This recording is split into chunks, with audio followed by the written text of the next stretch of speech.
अच्छा जी, मैं एक बात कहूँगी कि जब आपको पता होता है कि मेरा जो महबूब है उससे मैं जो बात कहूँगा या कहूँगी तो ये मानेगा। जैसे हम कहते हैं अपने महबूब से कि यार तुम जब किसी से बात करती हो ना तो मुझे अच्छा नहीं लगता, या तुम जब किसी से बात करते हो ना मुझे अच्छा नहीं लगता।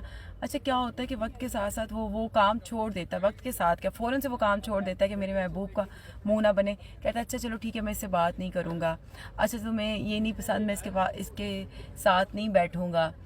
अच्छा, जब हमें इतना मान होता है अपने महबूब पे या अपनी महबूबा पे कि ये हमारी हर बात मानेगी, तो क्यों नहीं हम उसे ये कहते कि यार तुम नमाज़ पढ़ती हुई बड़ी अच्छी लगती हो, यार नमाज़ पढ़ा करो। जब आप 3 टाइम ये अपने महबूब से पूछ सकते हैं, यार तुमने खाना खाया, यार तुम ये पहनो, तुम बहुत अच्छे लगते हो, यार तुम जब इस तरह से चलते हो तो बड़े अच्छे लगते हो, है ना, ऐसे बाल बनाते हो तो बड़े अच्छे लगते हो।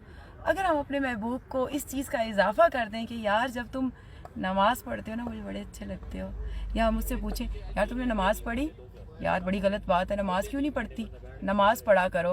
तो आज से आप सब ने अपने महबूब को कहना है कि आप नमाज़ पढ़ा करें, मुझे अच्छा लगता है। क्योंकि आपका महबूब जो होता है ना वो आपकी हर बात कहेगा। यकीन करें कि जितने भी बंदे हैं बंदियां हैं ना वो अपने माँ बाप की या किसी की बात इतनी नहीं सुनते, ये हकीकत है। आप जितना मर्जी कि हम अपने माँ बाप के बड़े फर्माबरदार हैं, हाँ आप होंगे, होते भी हैं, माँ बाप का अदब भी करते हैं, लेकिन जहाँ पे महबूब की बात आती है ना तो वहाँ पे आप लड़ जाते हैं सबके आगे। तो महबूब का काम बनना है आज से, बनता है आज से आपने ये करना है।